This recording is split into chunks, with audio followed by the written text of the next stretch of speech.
At nung araw na yon, pinanganak ni Jantra Dewi ang lalaking anak niya. Tapos may nangyari na isang malaking himala. At yun, biglang umulan na malakas sa kaharian ng Kasri. Natubigan lahat ng kanilang lupain. At lahat ng mga halaman, tumubo na masagana at dumami ang pagkain nila. Simula noon si Jantra Dewi, madalang nang sumakit ang tiyan niya dahil sa pagbubuntis. Noong nanganak siya, naging maayos na ang lahat at ligtas na ang ina at ang kanyang anak. Ang mga magulang na nasa mabuting daan, magiging mabuting bata rin ang magiging anak nila. At pag pinanganak na ang bata, pipiliin niyang mapabilang sa mabuti at marangal na pamilya.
Premyo mo to sa pagiging maganda.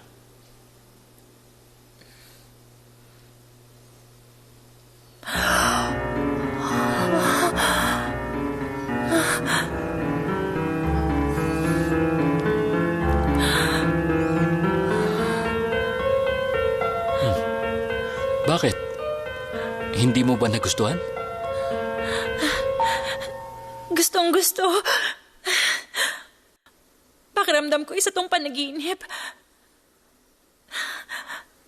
Ang isang kagaya ko, ipinanganak ng walang-wala. Kahit na sariling tirahan, wala kami. Hindi ko akalain na matatagpuan kita. Isang napakabait na tao na napakabait sa akin ngayon. Nasa isang panaginip lang ba ako? Aray!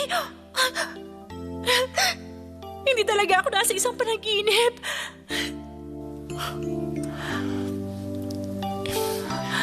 Hindi ko rin naman akalain na matatagpuan ko ang isang katulad mo.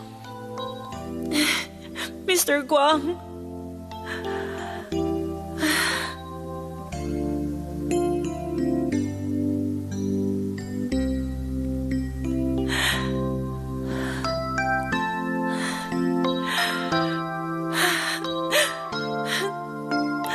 Maraming salamat, Mr. Guang.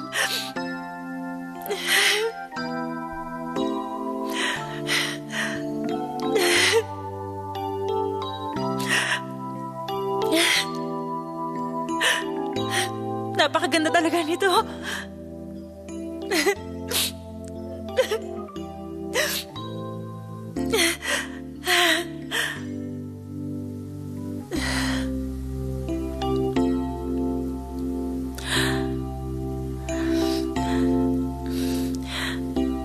Maraming salamat, Mr. Guang. Ang araw na to, ang pinakamasaya sa buong buhay ko. Mr. Guang, pakiusap. Wag po. Wag po. Mr. Guang. May problema ba? Nanginginig ka. Natatakot po kasi ako. Natatakot ka? Kasi, hindi pa kasi ako nakaranas ng ganyang bagay. Alam mo, pwede naman kitang turuan eh.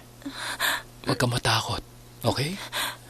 Mr. Guang, iniisip niyo ba na isa akong bulaklak? Yung matapos yung maamoy, itatapon niyo na lang? Hindi ganun. Mr. Guang, patunayan niyo muna sa akin na nagkakamali ako.